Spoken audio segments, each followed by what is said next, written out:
All right, welcome back to another episode. We are still diving into the history of all the spirits I make here at 451. Last episode talked about Bone Shaker, which was our second whiskey. First we covered Dear Johnny, which was why I started this whole place up. And again, just to beat a dead horse, I wanted to create things that other people weren't making. Felt there was a lot of room for a lot more creativity in distilling. So at the time, what my heart was really into was a big, bold, smoky American whiskey, and I came up with Dear Johnny. But I also knew that not everyone was going to be in love with that kind of flavor, that flavor profile. Wasn't going to be everyone's cup of tea. So I wanted something on the other end of the flavor spectrum, something light, easy drinking. Didn't want to do plain vodka or even just a plain white rum. So what I came up with was a flavored rum, but not spiced like your traditional spiced rums, which tend to be kind of syrupy. So what I ended up coming up with was basically distilled mojito, which we called Writer's Block. So it's mint and lime in the still. Early on, I would distill them separate and then blend them together along with more white rum, just so I could adjust the flavor profile. As time went on, I got it dialed in, and so I just started doing the third distillation with mint and lime together in the still. It was a lot easier, and I have not noticed a change. I've switched a few things over the years. I started with dried lime zest and found that fresh lime and actually chopping up the lime itself in the still adds a lot more flavor, so I like that.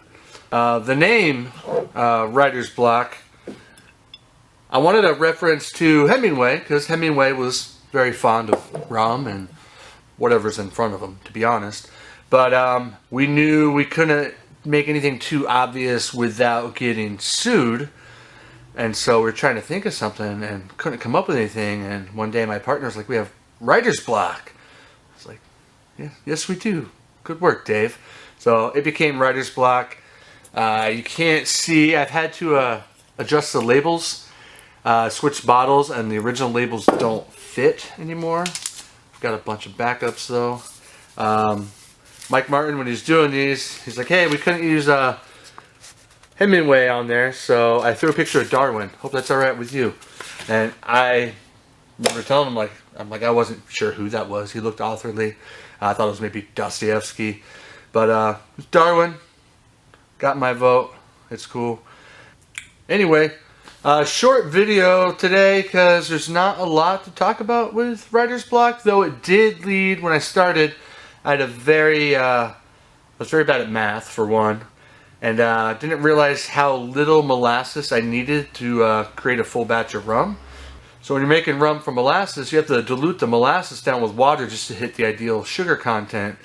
And we bought a 275-gallon tote of molasses, and turned out we maybe needed 75 gallons.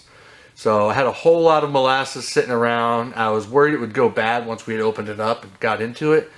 So I didn't want that to go to waste, so we just distilled all of it as quickly as we could.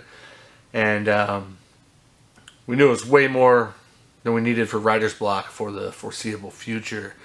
And at the same time, we had empty barrels sitting around that weren't filled with whiskey yet because I was behind on whiskey production. And so I was like, well, let's throw this rum into these barrels and see what happens. That eventually became Pipe Dream, which we'll talk about later. But Pipe Dream ended up being probably the thing I drink the most of, if not my favorite of our spirits. Writer's Block, though, it is going away. I'm retiring it for real this time. I semi-retired it a couple years ago. It just wasn't performing very well. I'm proud of it. It has its fans, but overall, it just kind of sat there a lot of the times. So even though I love it very much, and I can always bring it back if I want for like a limited run, but it's going away, and it's actually being replaced with what we're going to talk about. It's already on the shelves, but in the next video, we're going to talk about gin. My new Cloudbreak gin is meant to fill that void, really. It's tiki inspired, but checks a lot of the same boxes that Writer's Block check as far as like cocktails and drinks go. So we'll get more into that later on.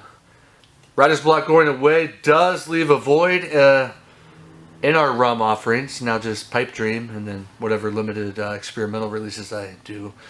But I'm thinking about doing high proof, overproof white rum. I love the base rum for Riders and Pipe Dream.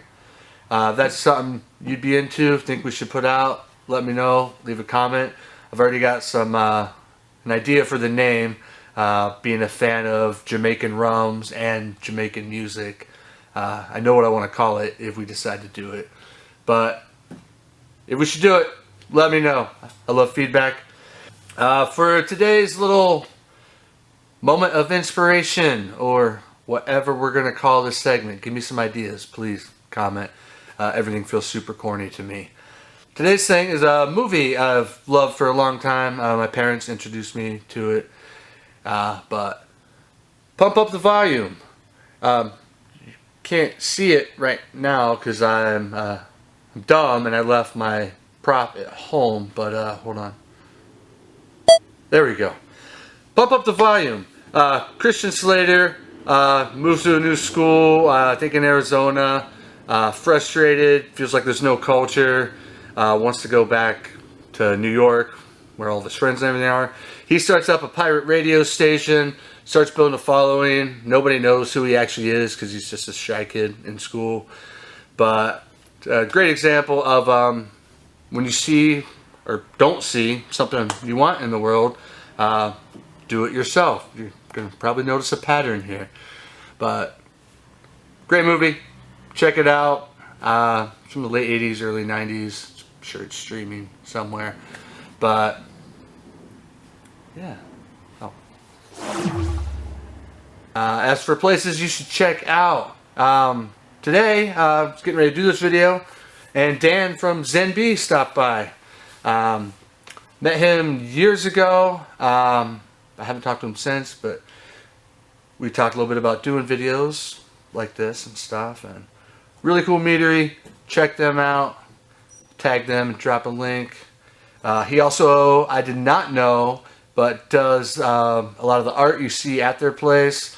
Showed me some of his woodblock carvings, which are really cool. I enjoyed those.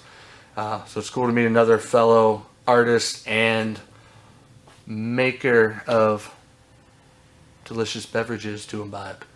So ZenB Meadery, check them out. If you haven't seen Pump Up the Volume, check that out. I'll be back with the next video talking about our gens and everything going into that. Until then, take care. Ciao.